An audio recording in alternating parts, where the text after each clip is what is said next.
वळ्यात पुढच्या बातमीकडे शाहरुखच्या मुलीनं जमीन जी खरेदी केलेली होती ती आता वादात सापडलेली आहे। सुहाना खाननं अलिबागमध्ये एक जमीन खरेदी केलेली होती, मात्र ती आता वादात सापडल्याचं चित्र आहे।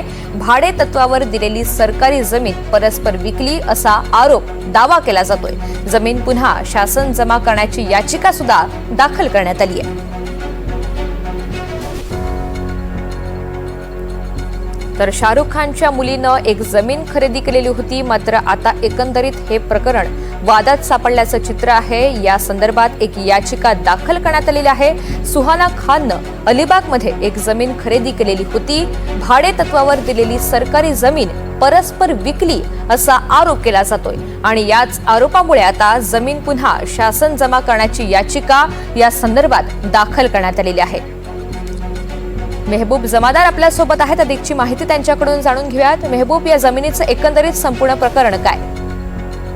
ही जमीन शाहरुख खानची सिने अभिनेता शाहरुख खान यांची मुलगी सुहाना खान हिने ही जमीन अलिबाग येथून अलिबागच्या थळ येथून ही समुद्रकिनारी असलेली जमीन हिला ती जमीन आवडलेली आणि त्यामुळे तिने विकत घेण्याचा तो सगळी पाहणी केली। त्यानंतर कळलं की ही जमीन जे शेत म्हणजे भूमिहीन लोक असतात त्यांना लागवडी करता ती शासन जमीन देतं, फक्त त्याचा पर्पज लागवडी करता असतो। 90 वर्षाच्या कराराने शासन अशा जमिनी भूमिहीन शेतकऱ्यांना लागवडी करता देतं किंवा वेगवेगळ्या योजनाखाली शासन स्वतःची जमीन शेतीला देतं। तर ही जमीन ही लागवडी करता खोटे कुटुंबियाला दिली होती, पण खोटे कुटुंबियांनी ह्या जमिनीचा जो काही लागवड होती ती केली होती, तर ते खोटे ज्यांच्या नावावर ही जमीन होती त्यांच्या वारसाने या जमिनीचा करार जे काही 3 मुली होत्या खोटे कुटुंबियांच्या, ज्या 3 जण होते, अंजली खोटे, रेखा खोटे, प्रिया खोटे, तर यांनी या जमिनीत विक्रीसाठी म्हणजे वडिलांच्या नावावरून ह्या 3घांच्या नावावर आली आणि विक्रीसाठी त्यांनी परवानगी मागितली जिल्हाधिकारी कार्यालयाकडे। जिल्हाधिकारी कार्यालयाने अलिबाग तहसील कार्यालयाला एक नोटीस काढून या जमिनीबाबतचा सद्यस्थितीचा अहवाल मागितला, परंतु तेव्हा त्या जमिनीवर 3 घरं छोटी घरं बांधली होती। परंतु अलिबाग तहसील कार्यालयाने स्वतःचा अहवाल जेव्हा जिल्हाधिकारी कार्यालयाकडे दाखल केला तेव्हा ह्या 3 घरांचा उल्लेख केला नव्हता, फक्त लागवडीची जमीन मोकळी आहे असा खोटा अहवाल बनवून दिल्याचा आरोप जे तक्रारदार आहेत ॲडव्होकेट ठाकूर यांनी केलाय की तहसील कार्यालयाने खोटा अहवाल सादर करून ती जमीन शाहरुख खानच्या मुलीला विक्री योग्य आहे आता कागदावर फक्त चित्र रंगवलं व त्याप्रमाणे जिल्हाधिकारी कार्यालयाने खोटे कुटुंबियाला ती जमीन विक्रीचा परवानगी दिली आणि ती जमीन शाहरुख खानच्या मुलीला विकली।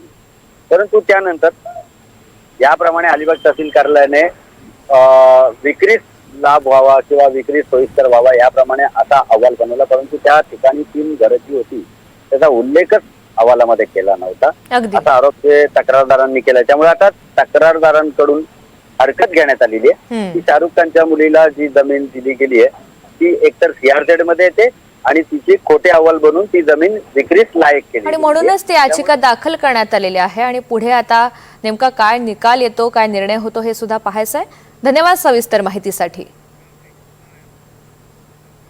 तर हे संपूर्ण प्रकरण काय आहे समजून घेऊया। 2023 मध्ये सुहाना खानच्या नावाचे जमिनीचे व्यवहार हे समोर आले। अलिबाग जवळील थळ येथील समुद्रकिनारी जमीन खरेदी करण्यात आली। 12,90,00,000 रुपयांना सुहानाच्या नावाने खरेदी करण्यात आली। संबंधित जमीन सरकारनं भाडे तत्वावर दिल्याची माहिती मिळतीये।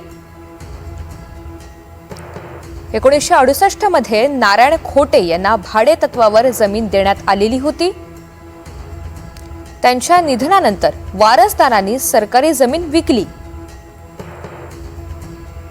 ॲडव्होकेट विवेकानंद दत्तात्रय ठाकूर यांनी व्यवहाराबाबत हरकत नोंदवलेली आहे।